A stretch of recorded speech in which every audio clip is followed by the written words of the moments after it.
কি আদৌ বেঁচে আছে? মহাকুম্ভে গিয়ে ছেলে কোথায়? বুক চাপড়ে কাঁদছে পরিবার। কুম্ভে পদপিষ্টের ঘটনার পর থেকে নিখোঁজ সন্তানের সন্ধান পেতে এবার পুলিশের দ্বারস্থ হলেন মা বাবা। দক্ষিণ দিনাজপুর। কুম্ভে পদপিষ্টের ঘটনার পর থেকে নিখোঁজ সন্তানের সন্ধান পেতে এবার পুলিশের দ্বারস্থ হলেন মা বাবা। 3 দিন কেটে গিয়েছে, এখনো ছেলের কোনো খোঁজ নেই। বারবার মোবাইলে ফোন করলেও উত্তর মিলছে না, বন্ধ ফোন। ওই যুবকের নাম নিতাই বর্মন, বয়স 28, বাড়ি বালুঘাট থানার অন্তর্গত ভাটপাড়া গ্রাম পঞ্চায়েতের দক্ষিণ শিবরামপুর এলাকায়। অভিযোগ পেতেই প্রয়াগরাজে থানার সঙ্গে যোগাযোগ করা শুরু করেছে পুলিশ। অসহায় অবস্থায় পড়েছে দক্ষিণ দিনাজপুরের বালুরঘাটের বর্মন পরিবার। সূত্রের খবর, অনেকদিন ধরেই মহাকুম্ভে যাবে বলে পরিকল্পনা করেছিল নিতাই। সেই মতো 27শে জানুয়ারি একাই বালুরঘাট থেকে পাড়ি দেন প্রয়াগরাজ। মৌনী অমাবস্যায় ত্রিবেণী সঙ্গমে স্নান করবেন বলে ঠিক ছিল।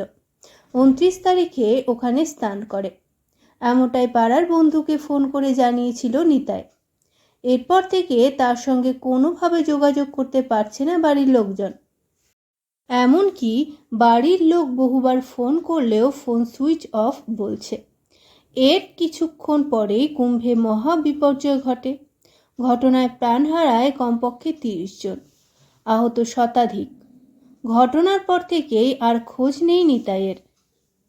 এই বিষয়ে নিখোঁজ যুবকের মা সন্ধ্যা বর্মন জানান, কুম্ভ মেলায় বহু মানুষ হারিয়ে যাচ্ছে, মাটিতে পড়ে গিয়ে পুণ্যার্থীরা পদপিষ্ট হচ্ছে।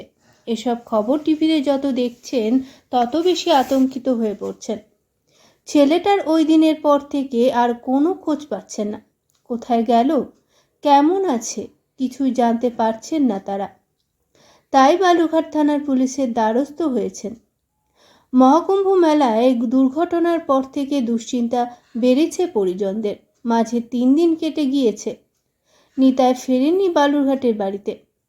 কোথায় আছেন, আদৌ কি বেঁচে আছেন, জানেন না তার পরিবার। এমত অবস্থায় চরম দুশ্চিন্তার মধ্যে পড়েছে পরিবারের লোক। এরপরেই ছেলেকে খুঁজে পেতে অসহায় মা বালুরঘাট থানার দ্বারস্থ হন।